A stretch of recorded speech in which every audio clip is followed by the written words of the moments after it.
recibe mi alabanza y mi gratitud. Y Padre, hoy te pido que me hables.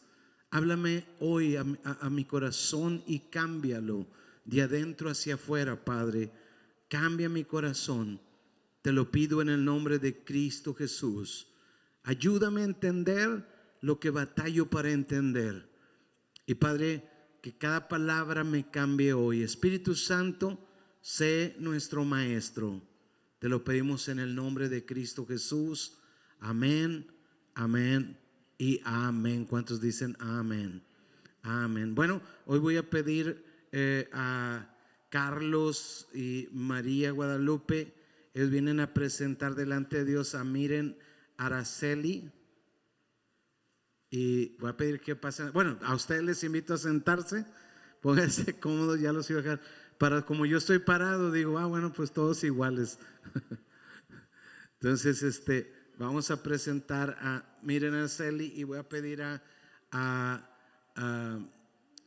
sus líderes. Acá están. Los andaba buscando. Sí, arriba, mira, aquí está. Ayúdales ahí, Adrián. ¿No? Bebé en camino. Wow, qué bendición. Wow, tienen 3. Qué bendición, Carlos. Algo que me gusta compartir, y es que es importante entenderlo. ¿Por qué presentamos a los bebés delante de Dios? Es porque en la Biblia no encuentras nunca que los bebés fueron bautizados. Los bebés no fueron bautizados, fueron presentados. Jesús mismo fue presentado delante de Dios, y es algo que a mí me impacta mucho para entender por qué bendecir a nuestros hijos. No solamente hoy, pero hoy marca un inicio. Porque es tan importante, y esta es la razón de donde yo veo la importancia.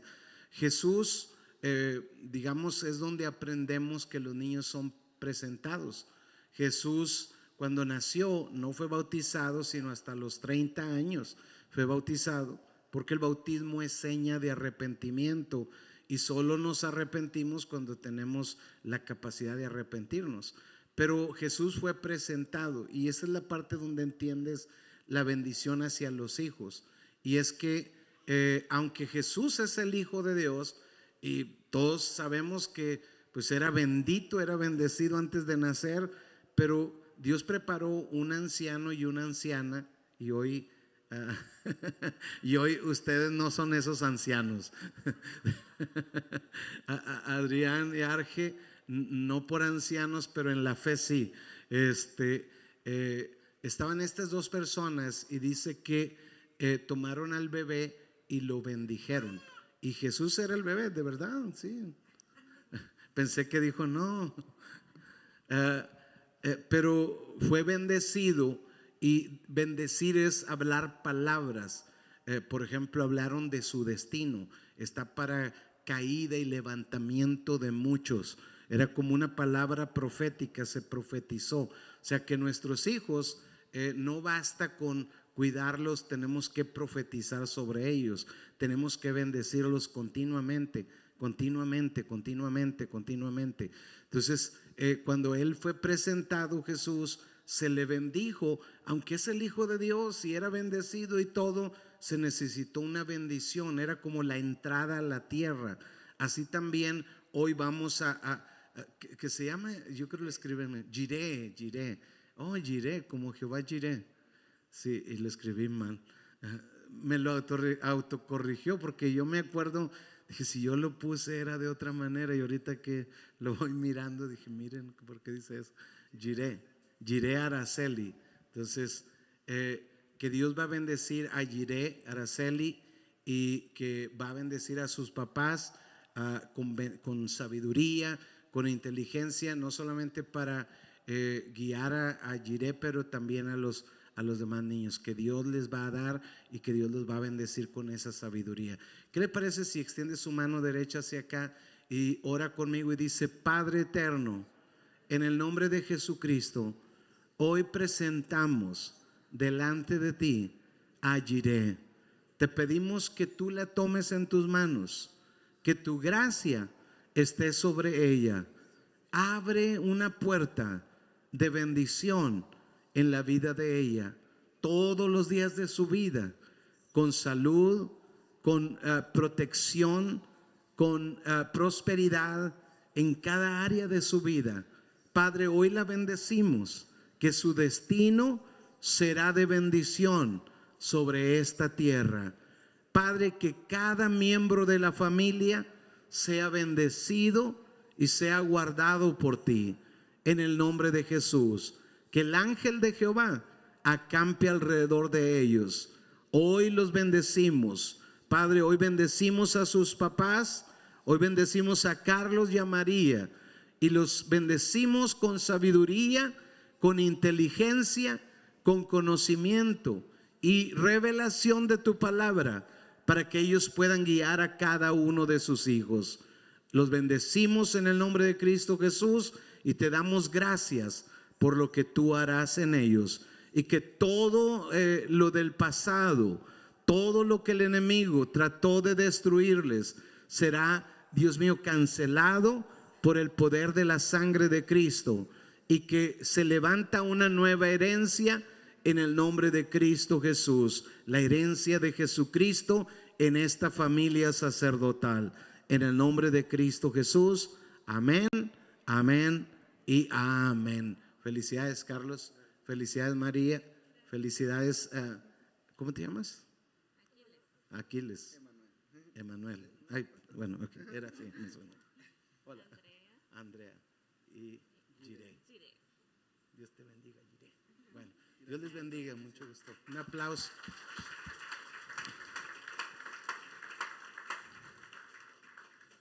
Bueno, gracias a Dios. Y hoy vamos a continuar con la enseñanza de guarda tu corazón de contaminación. Esta es la segunda parte de guardar el corazón de la contaminación. Hay una enseñanza que siempre me ha gustado bastante, pues no sé si hay una que no me guste, pero esta es una de ellas que me gusta mucho, mucho. Y es la historia del hijo pródigo. Quizás la mayoría de ustedes la recuerda.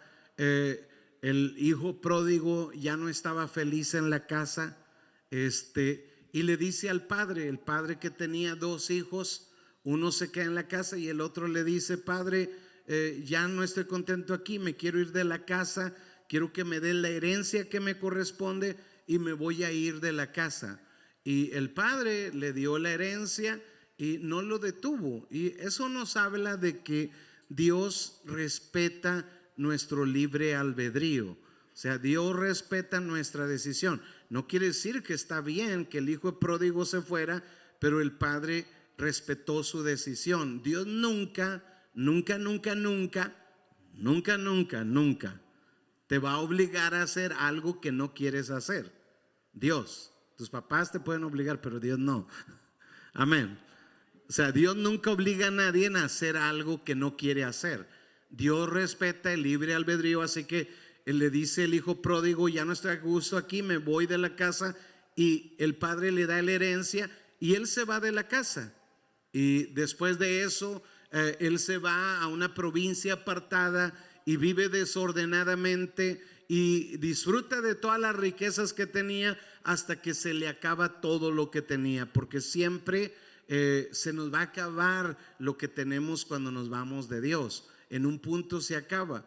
Entonces, cuando el hijo pródigo se encuentra en esa situación, se le acabó el dinero, tuvo que buscar trabajo para sobrevivir. Muchas personas solo sobreviven en la vida. No es la idea de Dios, porque Dios ama al mundo y Dios quiere lo mejor para su creación. Entonces, pero este hijo decidió irse, y el padre respetó su decisión. Así que para sobrevivir, él tuvo que empezar a buscar empleo, y el único que encontró era cuidando cerdos, era su trabajo. Y él los veía a ellos cómo comían de las algarrobas, y cuando los veía a él se le antojaba porque tenía mucho hambre. Él quería comer de las algarrobas, pero los puercos le decían: no te damos. Así que no podía comer de lo que ellos estaban comiendo. Él estaba con mucho hambre, y en ese punto de desesperación pensó: en la casa de mi padre, los jornaleros, los que trabajan para él, hasta el jornalero, el que solo va a trabajar un día, vive mejor que como yo estoy viviendo hoy. Dijo: me levantaré e iré a mi padre y le diré: Padre, he pecado contra el cielo y contra ti, no soy digno de ser llamado tu hijo, hazme por lo menos como uno de tus jornaleros, dame trabajo aquí. Yo sé que cuidando cerdos está terrible, pero aquí hasta los que trabajan para ti la pasan bien, hazme uno de tus jornaleros. El padre no escuchó nada, lo abrazó, lo besó y dijo: báñenlo, arréglenlo, pónganle ropa, porque mi hijo que está perdido ha sido encontrado. Y dice que le mandó poner nuevas ropas, le mandó poner un nuevo anillo, y mató el becerro gordo e hizo una gran celebración. Pero algo que tengo que recalcar hoy, y es con el propósito de guardar el corazón de la contaminación, es que solo el Padre recibió y restauró al Hijo cuando el Hijo se arrepintió y el Hijo volvió. Cuando el Hijo se arrepintió y volvió, el Padre estaba listo para recibirlo. Pero piensa en los millones y millones de hijos que nunca regresaron al Padre y murieron cuidando cerdos. No era la idea de Dios, no era lo que Dios quería para ellos, pero murieron en esa vida. ¿Por qué? Porque nunca se arrepintieron y nunca volvieron al Padre. Entonces es un principio que nos enseña. Entonces la contaminación de la mente es una idea también que el enemigo planta en el corazón, pero que no se acomoda a los principios de Dios, que no se acomoda a las palabras de Dios. Dios nunca cambia sus palabras, Dios no cambia sus ideas. Él tiene una idea. Desde que Él hizo al hombre, Él ya era Dios, Él siempre ha sido Dios, Él no cambia. No es que antes era peor y ahora es mejor, no, Dios siempre ha sido Dios. Entonces es bien importante que nosotros lo entendamos. Cualquier idea que sea separada de Dios, eso es una contaminación. Cualquier idea que se contraponga o que se que no se acomode con las palabras de Dios, es una idea contaminada. Entonces creo yo que la peor de las contaminaciones tiene que ver con el evangelio, o cuando el evangelio es contaminado en la vida de un ser humano. ¿Por qué? Porque si yo tengo un evangelio contaminado, entonces eso puede llevarme a una tragedia muy triste. Entonces, ¿por qué es importante sacar la contaminación? Porque la contaminación puede robarnos todas las bendiciones de Dios. Hay gente que nunca ha vivido las bendiciones porque tiene ideas equivocadas del evangelio. Es como tienen buenas ideas, pero contaminadas con malas ideas. Entonces, la palabra de Dios solo trabaja cuando el evangelio es puro adentro de nosotros, que es la correcta idea de Dios. Entonces es importante que quitemos la contaminación, porque nos roba la contaminación, nos roba las bendiciones. Otra cosa que nos roba, que es muy importante y que mucha gente no valora sino hasta el fin de la vida, y es que es el propósito de Dios. Cuando uno no descubre el propósito, la Biblia dice que nosotros vivamos la vida y nos alegremos y todo, pero que no lleguemos a un punto al final donde ignoramos a Dios y lleguemos al punto donde digamos: no hay felicidad en esto. Y hay mucha gente que logra cosas, digamos, asombrosas, materiales, pero en un punto siente que nada vale. Siempre que hablo de esto, me recuerdo de este personaje de las computadoras que amasó una gran fortuna, millones que nunca se gastó, y el día que se enfermó dijo: qué terrible, he llegado a este punto en mi vida donde puedo ver que puedo contratar a cualquiera para hacer un trabajo, pero no puedo contratar a alguien para que lleve mi propia enfermedad. No hubo doctor, por todos los millones que diera, que pudiera curarlo. Y es que eso es una gran tragedia. Cuando ves que la vida se terminó y no cumpliste el propósito de Dios, hay un sentido de vacío. Pero Jesús a los 33 años y medio él estaba completo, murió temprano a los 33 años y medio, pero él había terminado su carrera. Encomendó sus manos su vida en las manos del Padre y partió de esta tierra, o dejó la vida en esta tierra, pero consciente de que había terminado su carrera. Y la necesidad del ser humano es esa, es saber que viví lo que Dios quería que yo viviera en esta tierra, no lo que yo me imaginé que era lo que yo debería de vivir en esta tierra. Hay quienes se imaginan que lo que deberían de vivir en esta tierra es crecer y luego ir a la escuela y luego casarse y tener hijitos y luego un día alimentar a esos hijitos para que se vayan de la casa, quedar solo en la casa y de repente empezar a envejecer y se acabó la historia. Y es triste, ¿no? Muy triste la vida cuando no hay propósito.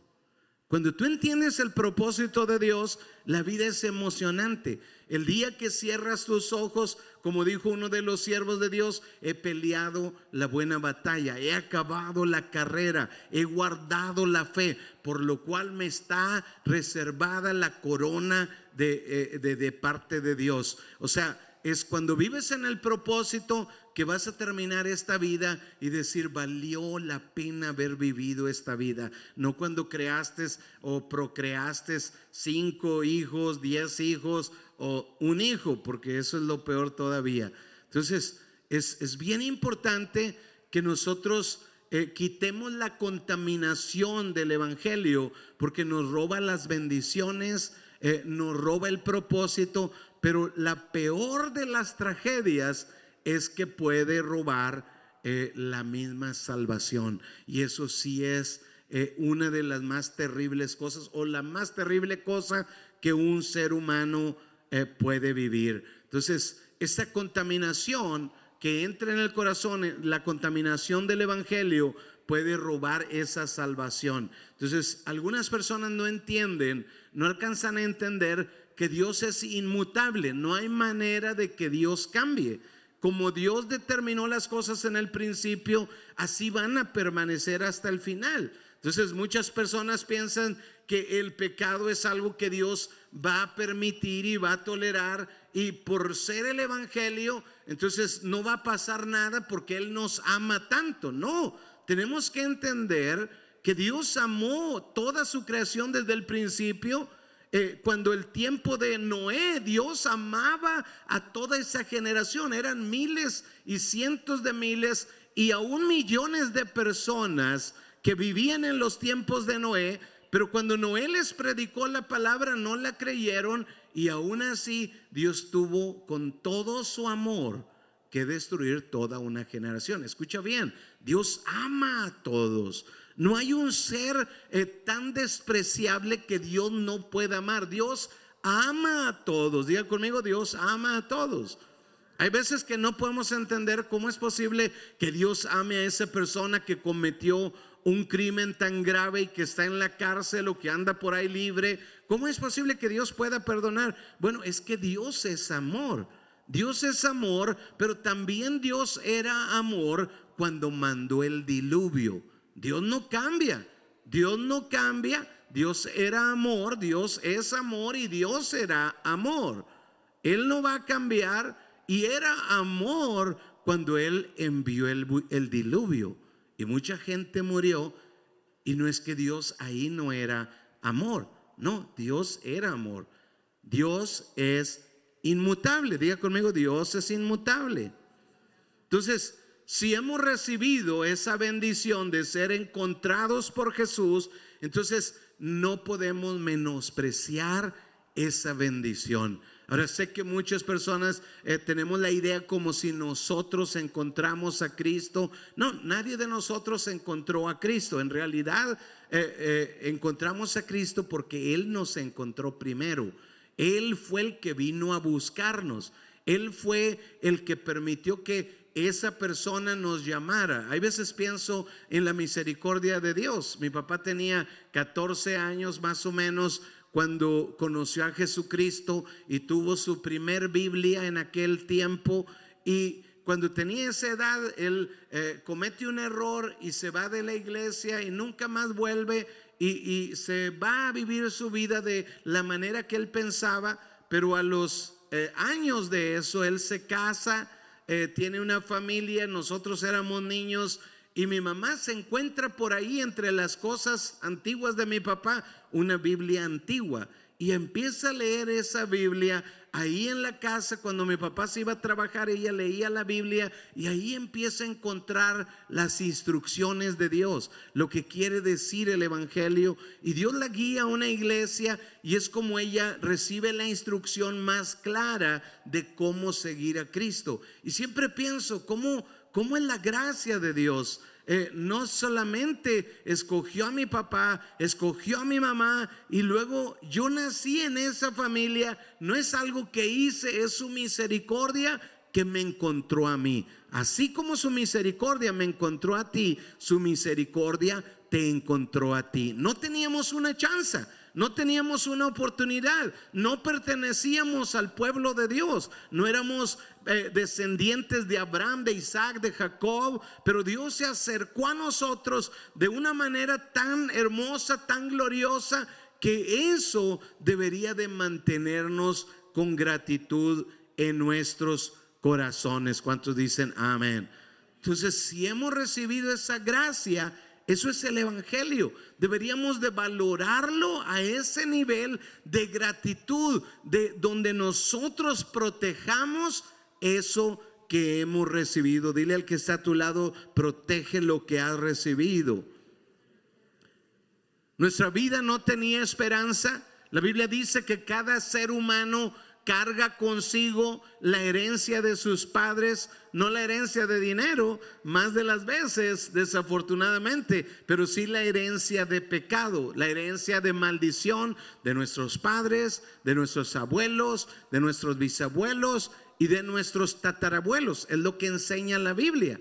El hombre acarrea esa herencia de maldición y como si fuera poco, todavía acarreamos la herencia de los propios errores o pecados cometidos. Así que no teníamos una chance, no teníamos una oportunidad, pero Cristo le plació, a Dios le plació, envió a Jesucristo su Hijo a morir en una cruz y a pagar con sangre por todos nuestros pecados. Esa es una enorme bendición que nadie podía hacer por sí mismo. Nadie podía derramar sangre ni siquiera por sus propios pecados, pero Jesucristo murió en la cruz y derramó su sangre para que nosotros pudiéramos ser aceptados por Dios el Padre y perdonados y ser hechos hijos de Dios. Esa es una tremenda bendición y necesitamos nosotros amar ese sacrificio. Necesitamos vivir para Él, necesitamos valorarlo al grado que lo protejamos, pero el enemigo funciona en una forma tan especial, terrible, que él contamina ese evangelio para que tú pierdas esas bendiciones de Dios, para que tú pierdas esa oportunidad. Entonces es bien importante que tú lo tengas claro. Perdón. Dáselo a mi esposa, por favor. Es bien importante que tú lo tengas claro. ¿Cuántos dicen amén? Entonces, es urgente, es muy urgente el vivir el evangelio en la idea de Dios, no con una idea contaminada, pero vivir el evangelio en la idea de Dios, porque el evangelio lo puede contaminar el enemigo poniéndote una idea que no se acomoda con la palabra de Dios, que choca con las palabras de Dios. Entonces es bien importante tenerlo claro adentro del corazón. Entonces, ¿por qué? Porque Cristo viene pronto. Diga conmigo, Cristo viene pronto. Entonces es bien importante que nosotros guardemos esa pureza del evangelio y que saquemos cualquier palabra que el enemigo haya distorsionado adentro de nosotros para que nosotros no nos perdamos esa bendición. Ahora, este es un ejemplo de personas que permitieron un evangelio pero distorsionado, y quiero hacer highlight aquí y decirle que esto es el Nuevo Testamento. Entonces Mateo 7, 21 al 23 dice así, dice: no todo el que me dice Señor, Señor, entrará en el reino de los cielos, sino el que hace la voluntad de mi Padre que está en los cielos. Entonces, note que es bien importante tener claro que el evangelio puro, sin contaminación, tiene que ver no solo con decir, pero con hacer. No solo con decir, pero con hacer. Entonces, el evangelio puro no tiene que ver solo con, pero con hacer. Entonces, estas personas decían, pero no era suficiente porque no hacían. Entonces dice: sino el que hace la voluntad de mi Padre que está en los cielos. Entonces, el evangelio que uno tiene que mantener protegido es tener claro: no puedo solo decir, no es suficiente, tengo que hacer. Entonces, escuche bien, porque esta contaminación del evangelio, el enemigo la ha levantado tanto, a tal grado que las personas sean contaminadas y no tengan claridad en cómo funciona. Por eso es importante que entre más se acerca la venida del Señor Jesucristo, tengamos claro que las fuerzas de las tinieblas van a luchar por contaminar este evangelio, y tenemos que guardar nuestro corazón en la palabra de Dios. Todo lo que se atraviese ahí no viene de Dios. Tenemos que echarlo fuera, tenemos que purgarlo, sacarlo de nuestras vidas. ¿Cuántos están entendiendo hasta ahorita? Y luego sigue diciendo, verso 26: muchos me dirán en aquel día: Señor, Señor, ¿no profetizamos en tu nombre? Y en tu nombre echamos fuera demonios, y en tu nombre hicimos muchos milagros. Ahora, primero quiero que pongan mucha atención. Dice: en aquel día, ¿cuántos me dirán? Muchos. Y esto me pone como, wow, ¿qué? Muchos me dirán, no dice algunos me dirán, unos cuantos me dirán, no dice muchos. Muchos me dirán, y eso me pone a pensar. Es importante que todos tengamos claro el evangelio, porque muchos van a decir: no hicieron cualquier cosa.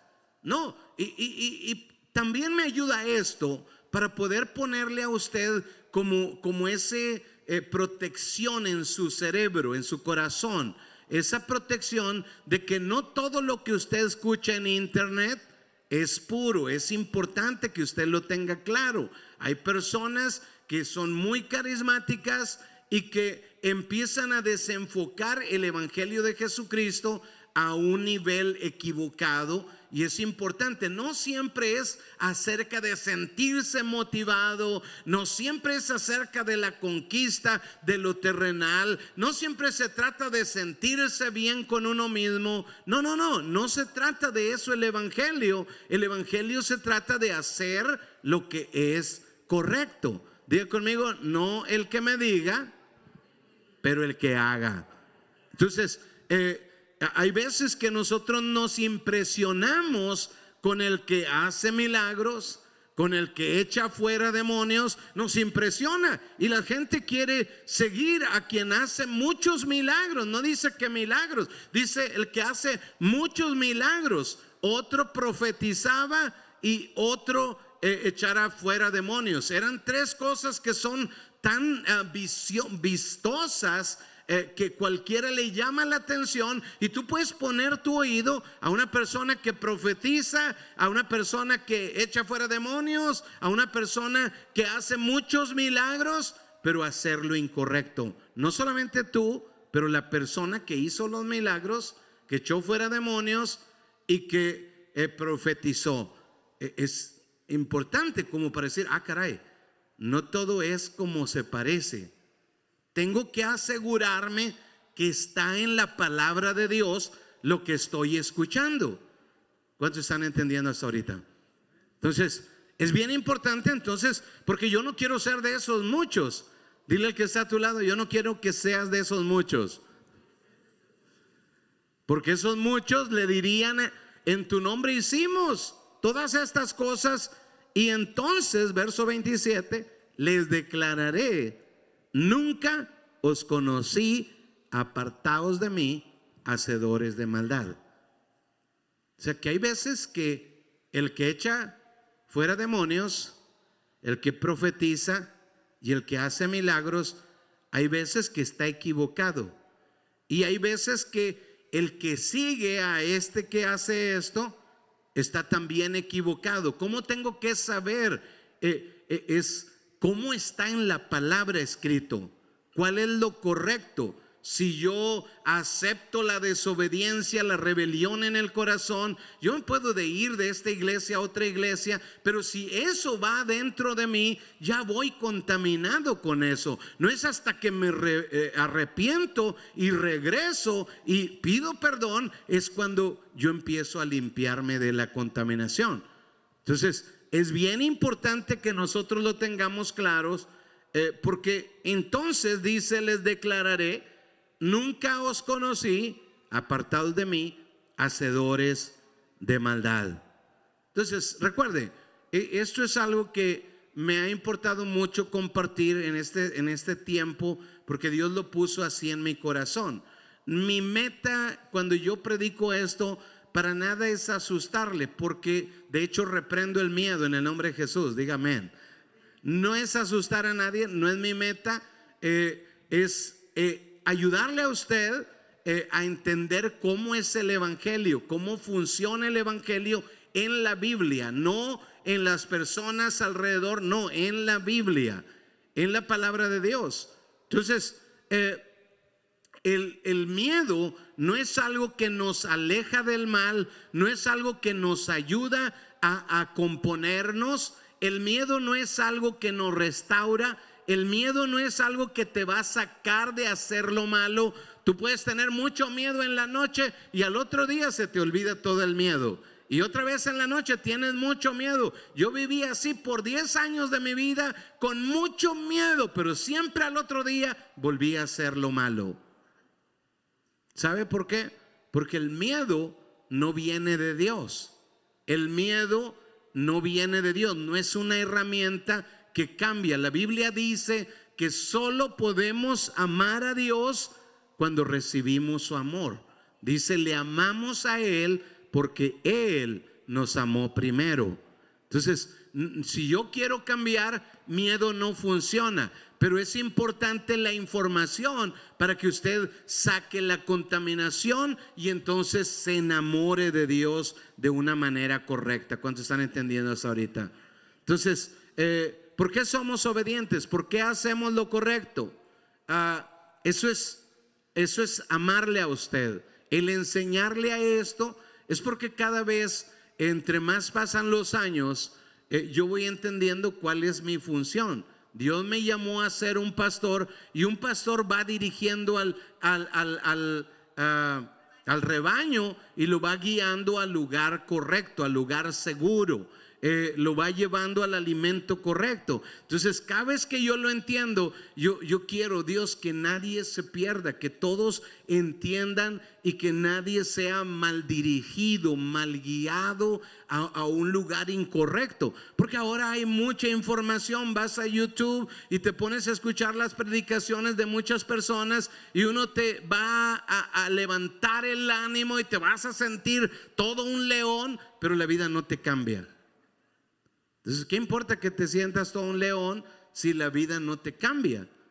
Está bien sentirte como un león, pero un león cambiado, no Mufasa. Amén. Entonces, es importante que no nos contaminemos en el evangelio ni a izquierda ni a derecha, que no nos movamos del evangelio de Jesucristo a ningún lado. entendiendo que vale la pena hacer lo correcto, vale la pena hacer lo que Dios dice. ¿Cuántos dicen amén? Entonces, es bien importante entender, solo el Padre perdonó al Hijo solo cuando el Hijo vino arrepentido y pidió perdón, no antes. Hay personas que jamás volverían al Padre. Las personas piensan, oh sí, yo vuelvo a Dios, yo no necesito que ir con el Padre, yo no necesito ir con una persona. No, es importante tener claro que no funciona de otra manera. Entonces, en 1 de Juan 2:1 dice, hijitos míos, estas cosas os escribo para que no pequéis. O sea, la meta es que tú no peques. Ese es el propósito. Hijitos, ¿por qué? Porque el pecado siempre va a traer muerte. Hijitos, estas cosas les escribo para que no pequéis. Y si alguno hubiere pecado, o sea, ¿por qué? Porque en el caminar de la fe, algunas personas cometen errores y luego no saben cómo levantarse. Y es importante que tú sepas cómo levantarte cuando has cometido un error, cuando has pecado. Es importante, ojalá que no caigas en el error o en el pecado, porque el libro de los Salmos dice, bienaventurado el varón que nunca anduvo en camino de malos. No estuvo ahí, nunca estuvo ahí, se arrepiente de otras cosas, pero no anduvo en camino de malos, ni estuvo en consejo de pecadores, ni en camino de escarnecedores o en silla de escarnecedores se ha sentado, sino que en la ley de Jehová está su delicia. O sea, hay una bienaventuranza, hay algo que es solo para el que no se extravía, pero para el que falla hay un camino de regreso al Padre, pero tienes que tomar el camino de regreso al Padre. Para eso es importante entender la diferencia entre el que peca y el que vive en pecado. Son dos cosas muy diferentes. El que peca es aquella persona que por cualquier razón cometió el error, pero un día se arrepintió y volvió a Dios. Por el otro lado, la persona que practica el pecado es la persona que hace las paces con su pecado. Empieza a justificarse y a decir, todos viven así, todos lo hacen así, yo soy una persona normal, y hace las paces. El psicólogo le dice, tienes que sentirte no solamente en paz contigo, pero con quien tú eres así, sé feliz así. Eso no es cierto. Es lo que el psicólogo dice, pero no es lo que Dios dice. Dios nos llama a ser transformados. El hijo pródigo solo fue perdonado. Quiero que tenga claro que siempre fue amado por el Padre, pero el Padre no fue a convencerlo, hey, vente a mi casa, vente acá, yo te voy a dar las bendiciones. No. El Padre perdonó al hijo pródigo solo cuando el hijo pródigo dijo, me levantaré e iré a mi Padre. Todavía ahí no se manifestaba el perdón y la gracia de Dios, sino hasta que él llegó al Padre. Padre, he pecado contra ti, perdóname, no soy digno. Entonces el Padre lo perdonó. Pero si él no hubiera regresado al Padre, él se hubiera perdido, igual que miles y millones de personas que se pierden todos los días porque nunca regresan al Padre. ¿Está entendiendo hasta ahorita? Amén. Entonces, es importante entenderlo. Dice, estas cosas les escribo para que no pequen. Esa es la idea, que vivan libres del pecado. Pero si ya pequé, bueno, dice aquí, es importante, y si alguno hubiere pecado, abogado tenemos para con el Padre, a Jesucristo el justo, si nos volvemos a Él. Dígale al que está a su lado, si te vuelves a Dios, Él te perdona. Entonces, tengo que asegurarme que ese es el evangelio que entiendo. Tengo que arrepentirme, no puedo hacer las paces con el pecado, tengo que arrepentirme y hacer lo que es correcto. ¿Cuántos están entendiendo hasta ahorita? Entonces, Hechos 4:12 dice: y en ningún otro hay salvación, porque no hay otro nombre bajo el cielo dado a los hombres en que podemos ser salvos. Sí, cometimos un error, pero nos volvemos a Jesús, Él nos perdona, pero necesitamos volvernos a Jesús. En Él hay salvación, en Él hay salvación. ¿Cuántos dicen amén? Entonces, ahora, así como el Nuevo Testamento Dios nos habla de su amor, en el Antiguo Testamento nos habla de su amor. Siempre Dios ha sido amor, siempre Dios ha amado a su creación, Dios no ha cambiado. Recuerde otra vez, Dios es inmutable. Y en el Antiguo Testamento también encontramos que Dios ama a su pueblo. ¿Y qué es lo que Él le pide a su pueblo Israel? En Deuteronomio 10:12 al 13, habíamos leído este pasaje antes, dice así: ahora pues, Israel, ¿qué pide Jehová tu Dios de ti? Sino que temas a Jehová tu Dios, que andes en todos sus caminos y que lo ames y sirvas a Jehová tu Dios con todo tu corazón y con toda tu alma, y que guardes los mandamientos de Jehová, sus estatutos que yo te prescribo hoy, para que tengas prosperidad. ¿Para que tengas qué? Prosperidad. Ahora, quiero que en su corazón usted lo tenga claro. O sea, está condicionada mi prosperidad. Está condicionada mi prosperidad. Quiero prosperar, entonces hago esto. Si hago esto, el resultado natural será que voy a prosperar como papá, como esposo, como líder, como hermano, como etcétera, etcétera. Es que voy a ser una mejor persona. ¿Cuántos están entendiendo hasta ahorita? Entonces, ¿qué pide Dios? ¿Qué pide Dios? Que temas a Dios, que andes en su camino, que lo ames, que lo sirvas de todo corazón. No te pide que pagues tu salvación.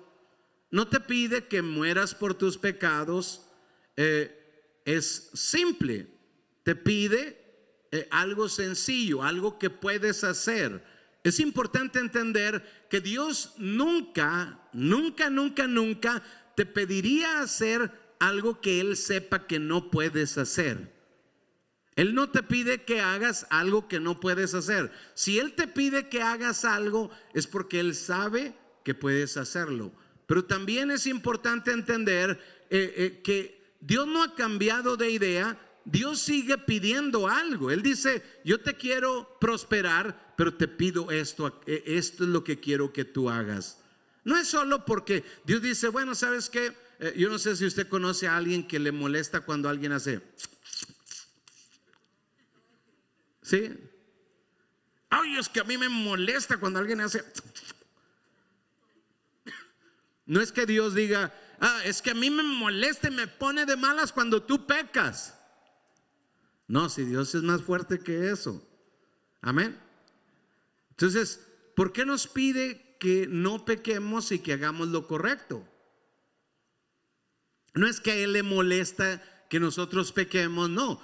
Es porque Él sabe cómo se obtiene la bendición en la tierra, cómo uno puede prosperar. Y Él te ama y quiere lo mejor para ti. Y Él dice: no hay otra manera que tú lo obtengas más que si tú haces esto. Entonces, cuando uno lo va entendiendo, va siendo más claro en el corazón. Entonces uno con más cuidado cuida lo que Dios le ha dado. Entonces, no es que el cielo se abarató de repente en el Nuevo Testamento, y que antes en el Antiguo era más caro el boleto al cielo, y que de repente hubo una venta especial, y que pusieron el cielo en oferta, boletos al cielo. No hacen nada, Dios hace todo. No funciona así. Por supuesto, para la salvación no pagamos ni un centavo. Eso lo pagó Jesucristo. Pero Él sigue pidiendo algo que nosotros debemos de hacer. Por ejemplo, en el Nuevo Testamento, en Hebreos 2:3, dice esto, y esto es descontaminar. Recuerde, estamos sacando la mosca de su vaso de agua y purificando el agua, amén. Entonces, dice Hebreos 2:3, dice: ¿cómo escaparemos nosotros si descuidamos una salvación tan grande? Dice, la cual, habiendo sido anunciada primeramente por el Señor, nos fue confirmada por los que oyeron. Entonces, esto es como Dios amándonos y diciendo: mira, esto es cierto. Esto es, si tú no cuidas tu salvación, puedes no escapar. ¿Cómo escaparemos nosotros si descuidamos una salvación tan grande? Lo que tú has recibido es tan grande, cuídalo. Si ya estás en el camino de Dios, cuídalo. Si ya te encontró Dios, no lo desperdicies, no lo eches a perder, cuídalo. ¿Cómo escaparemos nosotros si descuidamos una salvación tan grande? O sea, no nos manda a pagar por la salvación, no, nos manda a cuidar la salvación que Él nos dio, a valorarla, no a menospreciarla, sino a valorarla. Dile al que está a tu lado: voy a valorar mi salvación.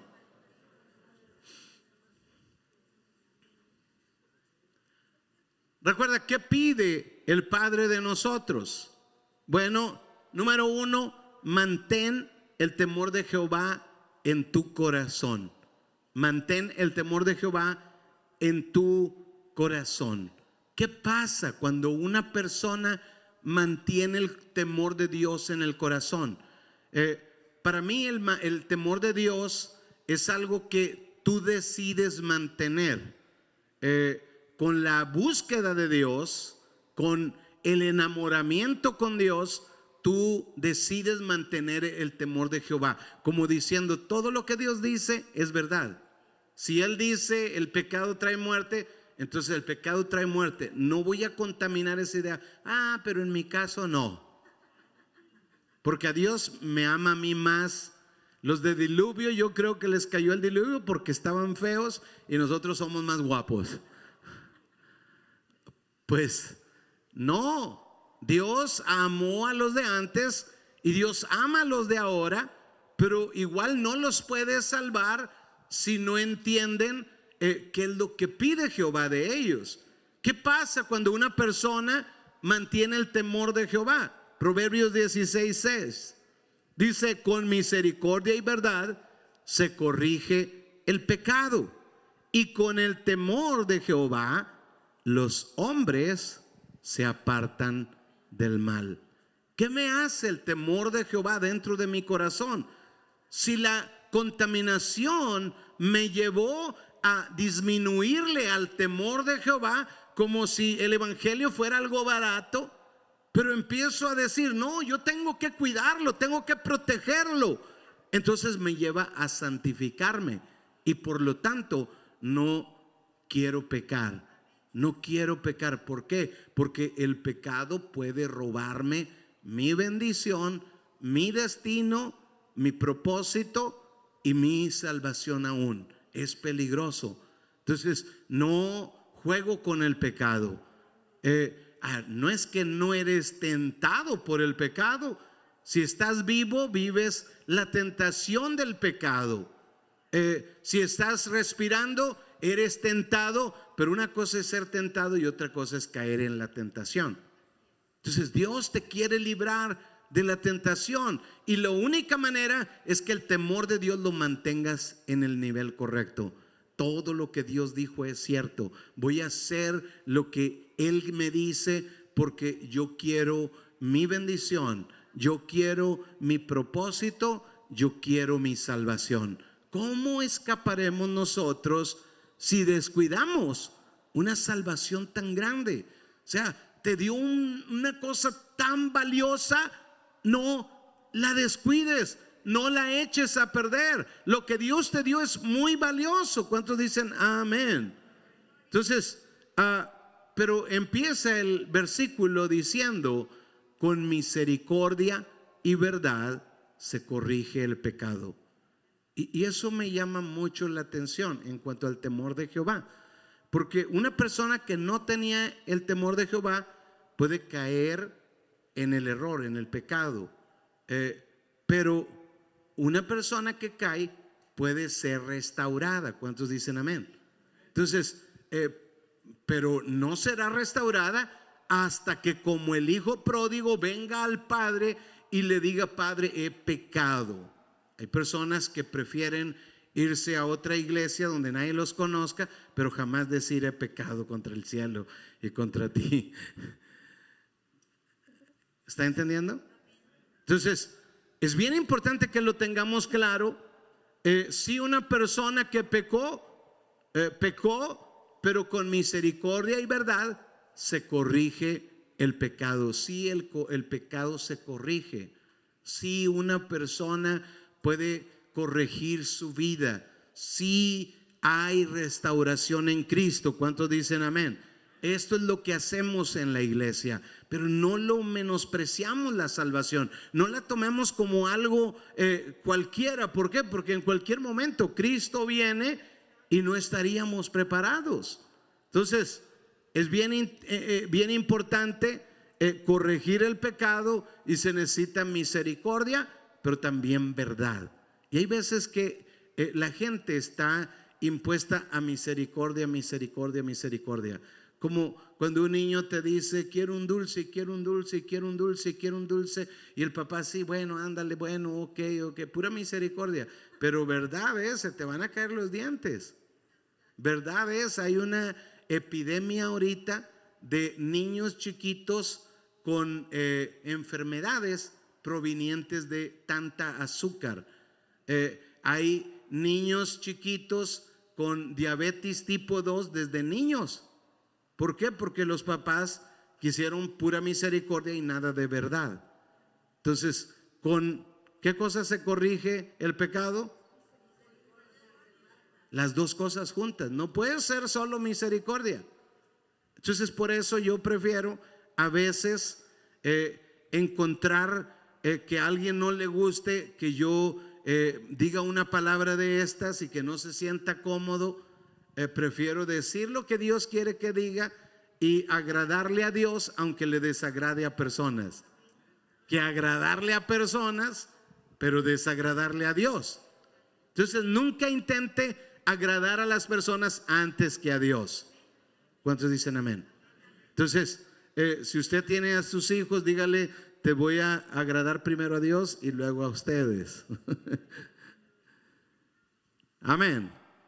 ¿Qué pide Dios de nosotros? ¿Qué pidió en el pasado y qué pide ahora? Bueno, que andes en todos sus caminos. Que andes en todos sus caminos. Primero, que mantengas el temor de Jehová en tu corazón, y luego que andes en todos sus caminos. ¿Por qué? Porque la vida mía tiene diferentes áreas o fases o lugares. Por ejemplo, por un lado soy pastor. Bueno, como pastor tengo que caminar en la idea de Dios, no en mis ideas, no en las ideas de personas, no en las ideas de alguien más, no, en las ideas de Dios. Tengo que estar seguro que lo que hago sea lo que Dios apruebe. Como papá tengo que caminar en las ideas de Dios, no en lo que me haga sentir cómodo, pero en las ideas de Dios. Como hijo tengo que caminar en las ideas de Dios, no en lo que me haga sentir cómodo. Como empresario, como cualquier área de tu vida, tienes que asegurarte, como amigo, como etcétera, etcétera, etcétera, cada área de tu vida, que siempre camines en la idea de Dios en relación a esa área de tu vida. ¿Cuántos dicen amén? Algunos dicen: no, pero es que pues en mi caso es diferente porque yo... No, en tu caso nada. Solo hay una idea de Dios. Es que yo nací así, pues en la idea de Dios.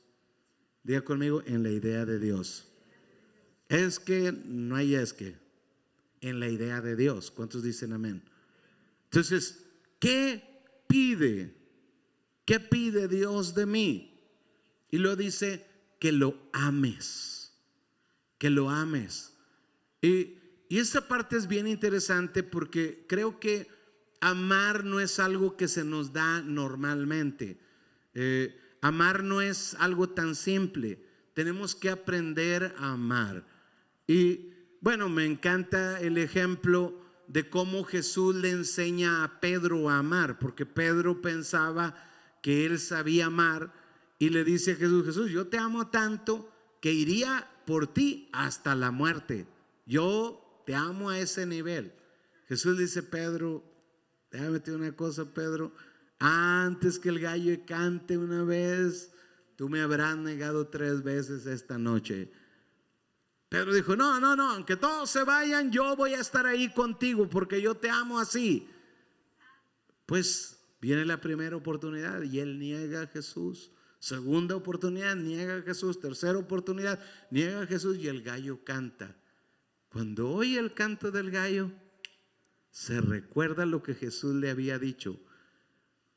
Se estremece y se va del lugar y llora amargamente, pero nada que hacer, había fallado. Y es como entendiendo que Dios sabe aún cuando vas a fallar, pero tienes que saber levantarte. Tienes que saber levantarte. No te quedes en el error. Cometiste un error, no te quedes tirado en el error. Dile a alguien a tu lado: no te quedes tirado en el error. Hazle así. Si está dormidón, dale más fuerte. Dile: no te quedes tirado en el error.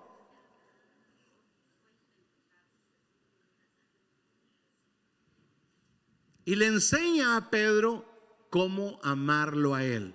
Hay personas que dicen: oh, yo amo mucho a Jesús. Cuando tú empiezas a hablar de Jesús, no, yo amo mucho a Jesús. Es más, siempre lo traigo cerca del corazón. Mire. Y tú dices: no, déjame te enseño a amar a Jesús. Así no funciona. Amar a Jesús.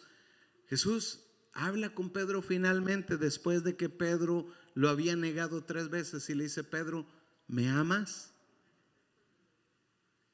Y Pedro se queda viendo a Jesús y le dice: sí, Señor, yo te amo. Y ahora más humilde, porque hay veces que los fracasos nos quitan la arrogancia, nos quitan la vanidad, nos quitan muchas cosas. Y hay veces, si Dios no ha permitido, si no ha completado quitarte la arrogancia y la vanidad y todas esas cosas, hay veces que Dios va a mantenerte ahí abajo. Alguien me decía: pastor, a esa persona cuando lo bautice, déjelo más tiempo abajo. Le digo: no, porque si no, ahí sí que va a ver al Señor.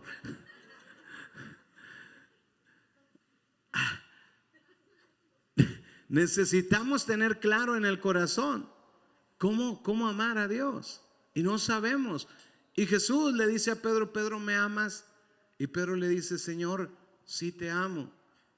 Yo, si hubiera sido Jesús, le diría: si hubiera sido yo Jesús,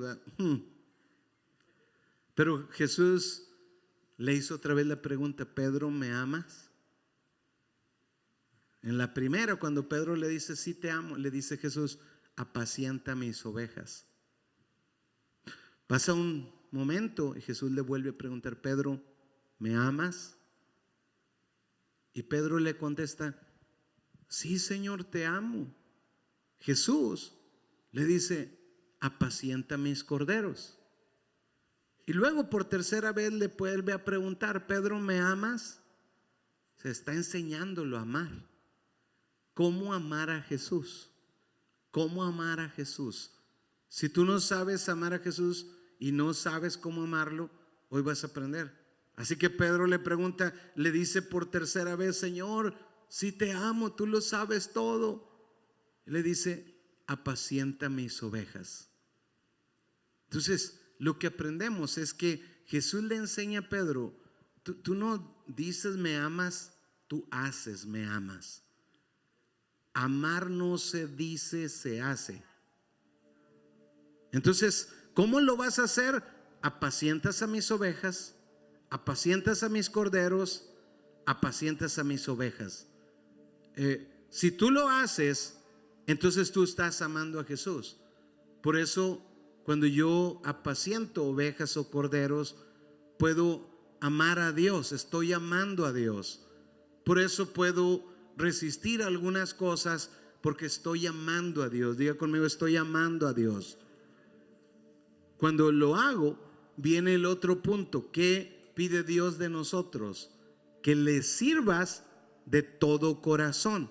Ahora, cuando tú empiezas a amar ovejas y corderos, descubres una cosa, que tienes que servir a las ovejas y a los corderos como sirviendo a Dios. Si no, no hay manera, no existe manera.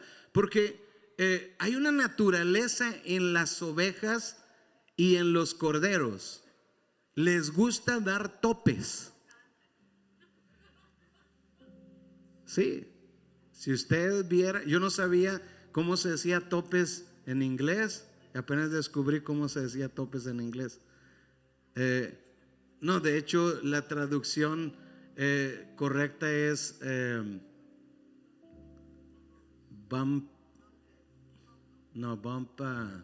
butt, como les gusta cabecear el trasero. Y si usted le pregunta a mi esposa, a lo mejor se encuentra algunos moretones por ahí, porque cuidar o apacentar ovejas te da ciertos topetazos. Y tienes dos opciones: o dejas de amar a Dios, dejas de amar a Jesús porque una oveja te topeteó, o sirves a Jesús de todo corazón y nada lo haces en realidad por las ovejas, pero lo haces por Dios. Si lo haces así por Dios, entonces nunca vas a resultar lastimado. Nunca, nunca, nunca, nunca, nunca, nunca. Cuando era niño, tenía quizás unos 8 o 10 años, mi papá agarró una costumbre de que cada tiempo se compraba un borreguito, y el borreguito desde chiquito mostraba su naturaleza. Le ponía un mecate a cierta distancia de un árbol hasta como por aquí. El árbol estaba allá donde están donde está esa cosa y esa pantalla, y como hasta aquí. Y llegaba, entonces tú pasabas por ahí, ya sabías que solo había un pasillo. El borrego podría estar allá en la esquina, pero para cuando menos te dabas cuenta, ¡pum! Entonces todos aprendimos a caminar en la orilla en cierto punto, no se nos olvidaba, porque ya sabíamos, ¿no? Ibas a caer allá 2-3 metros adelante. Pero había una vecina amiga de mi hermana que nunca aprendió la lección. Cada vez que llegaba a buscar a mi hermana, el tope del borrego llegaba. Cada vez. El borrego nunca cambió, la oveja nunca cambió. Es natural que las ovejas den topes. Es natural, es parte de su naturaleza. Hay veces que no pueden aguantar, ven un trasero y quieren ir tras él. Dan topes y te pueden lastimar, pero si sirves a Dios y no a las personas, entonces tu corazón será guardado. Entonces amarás, porque todo lo haces para Dios. Todo lo que hagas, todo lo que hagáis, dice Colosenses 3:23, y todo lo que hagáis, hacedlo de corazón como para el Señor y no para los hombres. ¿Sabes por qué? Porque de Él viene la recompensa. O sea, amar a Dios, nota que entre las 4 instrucciones que mencionamos, 2 tienen que ver con lo que hacemos para nosotros, y 2 tienen, o para Dios, 2 tienen que ver con lo que hacemos para los semejantes. Ama a tus semejantes, ama a las personas, protege las ovejas y los corderos. Y la segunda, muy similar, sirve a Dios de todo corazón. Entonces, cuando tú sigues las instrucciones, no es de asustarse que Dios te prospere. No solamente estarás listo para tu salvación, o para cuando Cristo aparezca y nos arrebate para estar con Él en las nubes. no solamente te guardará en el propósito, no te amargarás, seguirás en el propósito, vas a perseverar a pesar de lo que sea, pero no solamente eso, sino que tú vas a mirar la mano de Dios en tu vida. ¿Cuántos dicen amén? Tú vas a mirar la mano de Dios en tu vida. Tú vas a prevalecer en lo que Dios te ha mandado. Verás la bendición de Dios, verás la prosperidad de Dios en tu vida. Serás mejor papá, mejor esposo, serás mejor padre de familia, serás mejor amigo, serás mejor hermano, serás mejor empresario. Prosperarás en todas las áreas de tu vida si tú sigues la instrucción. ¿Cuántos quieren seguir la instrucción? Vamos a levantarnos en nuestro lugar y vamos a orar juntos. Cierra tus ojos cuando te pares y dile conmigo: Padre, gracias por el evangelio, que aunque yo no lo merecía, tú me buscaste y me encontraste y me diste salvación y me diste vida eterna. Ahora soy tu hijo, ahora soy lavado, ahora soy tu hijo, ahora tengo salvación y quiero ser agradecido. Quiero valorar lo que tú me has dado. Padre, gracias por la vida que me has dado, por la salvación. Gracias.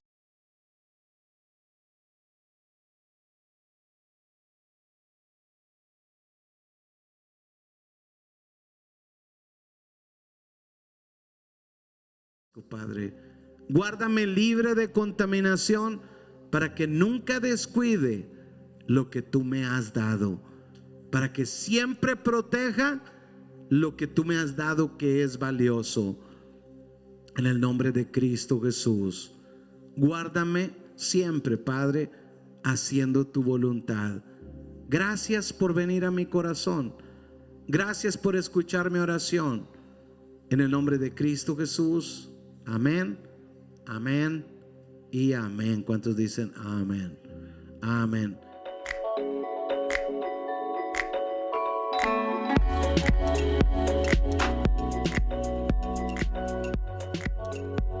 Hola, ¿qué tal, iglesia? Bienvenidos nuevamente, qué gusto saludarles y qué bueno que estuvieron con nosotros en este tiempo de adoración y de alabanza. Hoy tengo la oportunidad de estar con ustedes y compartirles un principio de Dios que ha bendecido mi vida y la de mi familia. Y hoy que tengo este privilegio, les comparto este pasaje que lo van a encontrar en el libro de 2 de Corintios 9:7. Y dice así: cada uno dé como propuso en su corazón, no con tristeza ni por necesidad, porque Dios ama al dador alegre. Qué palabra tan más poderosa. Y hoy yo te invito a que tú te decidas hoy en este día a dar tu diezmo, a dar tu ofrenda con un corazón gozoso, con un corazón que sabes que vas a recibir de parte de Dios. Recuerda que Dios ama al dador alegre. Así es que dalo con todo tu corazón, sabiendo que el Señor te va a responder y sabiendo que el Señor te va a guardar. Hoy me gustaría que así todos juntos se pusieran de pie para poder orar. Y también quiero invitarlos a que puedan dar su diezmo y su ofrenda a través del número que se encuentra en pantalla. Lo puedes hacer en la aplicación Tithe y lo puedes hacer a través del sobre que se encuentra en tu silla. Y así como se encuentran todos de pie, yo los invito a que oren conmigo. Padre, hoy venimos delante de ti en el nombre de Jesús, dándote las gracias por todo lo bueno que tú eres con nosotros. Hoy ponemos nuestro diezmo, nuestra ofrenda en tus manos y te pedimos, Señor, que tú lo bendigas. Hoy damos con todo nuestro corazón. Hoy venimos con un corazón alegre entregándote estos diezmos y estas ofrendas. Y Padre, te pedimos que tu sangre poderosa sea cubriéndolas y que seas tú, Señor, abriendo las ventanas de los cielos para que esas bendiciones vengan sobre nosotros y nuestras familias y en todo lo que emprendamos. Hoy todo te lo pedimos en el nombre de Cristo Jesús. Amén y amén.